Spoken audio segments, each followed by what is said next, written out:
Welcome to అత్తగారి ఇంటి వంటలు. ఈరోజు మనం టమాటో దోశ ఎలా తయారు చేయాలో చూద్దాం. ఒక జార్ తీసుకొని మంచిగా పండిన టమాటాలు ఒక 4 టమాటాలు కట్ చేసి వేసుకోవాలి. కొంచెం చిన్న అల్లం ముక్క కూడా కట్ చేసి ఇందులో వేసుకోవాలి. 1 టీ స్పూన్ కారం వేసాను నేను. మిర్చి powder, red chilli powder, 1 teaspoon ఉప్పు, ఇవన్నీ వేసి నీళ్ళు వేయకుండానే అలాగే మెత్తగా గ్రైండ్ చేసుకోవాలి. చేసుకున్న దాన్ని ఇట్లా మెత్తగా అయిపోతుంది, మొత్తం జ్యూస్ లాగా అయిపోతుంది. ఇది ఒక గిన్నెలోకి వేసుకుందాం.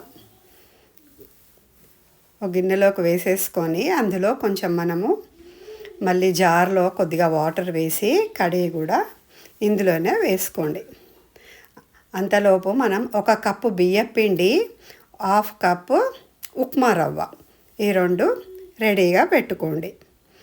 ఇందులో నీళ్ళు సరిపడినంత వేసేసుకొని తర్వాత మనము బియ్యం పిండి ఒక బౌల్ అంటే మీడియం కప్ అండి, 1 కప్పు బియ్యం పిండి ఇందులో వేసుకోవాలి. ఇందులోనే 1/2 కప్పు ఉప్మా రవ్వ, 1 టీ స్పూన్ ఇందులో మనము జీలకర్ర వేసుకుందాం.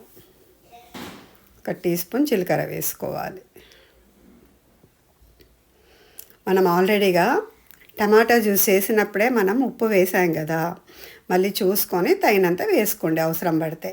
ఇందులో నీళ్లు వేసుకోవాలి. ఇలా మనం రవ్వ దోశ చేసుకుంటాం కదా, రవ్వ దోశలాగా కలుపుకోవాలి. పిండి అంతా ఇలా లిక్విడ్గా ఉండాలి. ఇది వేసిన తర్వాత ఇందులో పైనుంచి మనం కొత్తిమీర వేసి కలిపేసుకుందాం. కొత్తిమీర కలిపిన తర్వాత ఇది ఒక 10 to 15 మినిట్స్ మూత పెట్టేసి పక్కన పెట్టేసుకోవాలి. ఎందుకంటే మనం ఇందులో రవ్వ వేసాం కదా, అది కొద్దిగా నానాలన్నమాట. ఇది instant tomato దోశనండి. Same rava dosa లాగానే ఉంటుంది. టేస్ట్ కూడా బాగుంటుంది ఇందులో. కాకపోతే మనం టమాటో జ్యూస్ వేసినాము, మంచిగా వస్తాయి.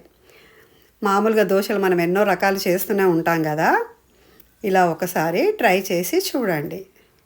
ఇది కొబ్బరి పచ్చడితో కానీ పల్లీ చట్నీతో కానీ తింటే బాగుంటుంది. ఇలా వేయాలి.